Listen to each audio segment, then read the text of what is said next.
Girard's reading of the New Testament. So he makes this separation, or not really a separation, but a distinction between myth and the Bible. Yeah. And specifically, Girard says that the Bible is sort of a decoding of myth, and things hidden since the foundation of the world. Basically, there is this idea that that at the heart of society, there is always a crime. There's a crime that's at the basis of every society. If you look at the founding of Rome, people are doing this right now with the founding of the United States. They're sort of making a big deal out of, let's say, uncovering the original sin, right, of the foundation. And Girard says that this is a very dangerous thing to do, to take the founding crime and expose it to the elements.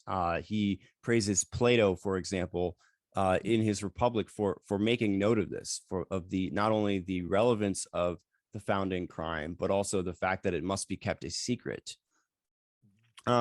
So what for Girard is different about Christianity specifically in terms of its contrast to, let's say, all myth, at least in the Western canon, that it had existed prior? Yeah, that's a good question. And his answers were different depending on what years or phases you pick him up. So the book where that gets laid out, De Choses Cachées, Things Hidden Since the Foundation of the World, that's published in France in 1978. Huge response. That book was originally meant to be part of Violence and the Sacred. It was supposed to be the second part, but his explanation is it was taking a long time to write, and he felt it had already been a long time since he published the first book.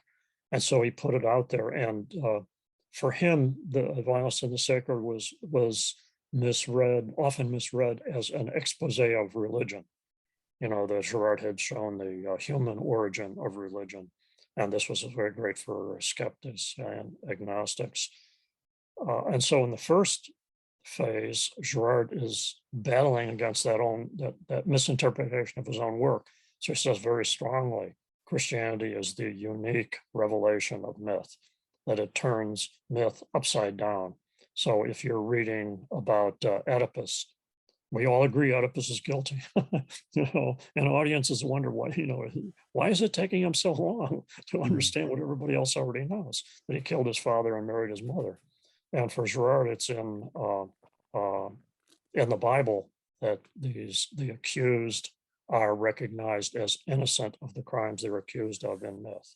And so Joseph in Egypt did not want to kill his father and marry his mother, the husband and wife that he's working for, and so on. So in the first part, it's fundamental and radical that the stories in the Bible expose victimization, and they are the unique source that, and they are a full break with all other religions and myths. And after 1978, Girard, of course, gets a lot more attention from theologians and so on. Reinhold Schwager, for example. There's a book of letters back and forth between them. A very, very interesting man, a wonderful man, really, Schwager. And what this brought Girard to maybe refine or alter or modify his ideas. And what he started doing was looking at other religions as well. And so the one culmination of this look at other religions is the book on sacrifice. We published that as a very small book. A series of lectures were given, I think, in 2001, 2002, the Bibliothèque Nationale, on the Vedas. And he says that, the Veda means knowledge. and they also tell the truth of sacrifice. They're all about sacrifice, how it is the core of culture. So it's not, the polarization is not as raw as the one he begins with in 1978. And so finally, in the years of the Clausewitz book, he says, all religion is religion. All religion is this human yearning to find their way back or understand or feel closer to some superior something, which is not themselves. And so the idea is everybody wants peace. That's so sad. Everybody wants peace, and that's why they're violent. Because there are all these other people who are being violent and interrupting your peace.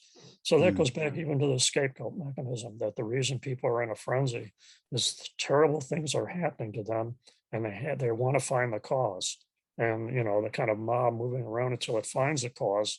And if you're going to be more temperate or accurate about this, you have to say many, whatever you call them, groups or gangs or hunting groups, whatever, they would have disappeared because they didn't find it.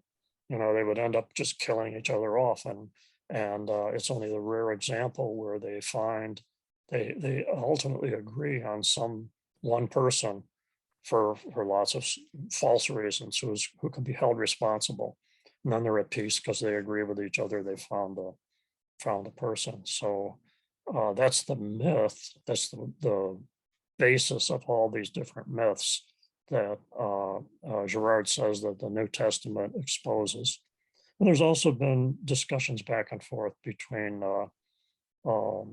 people who study what Girard calls the Hebrew scriptures, to say, most of this is already there in the Old Testament.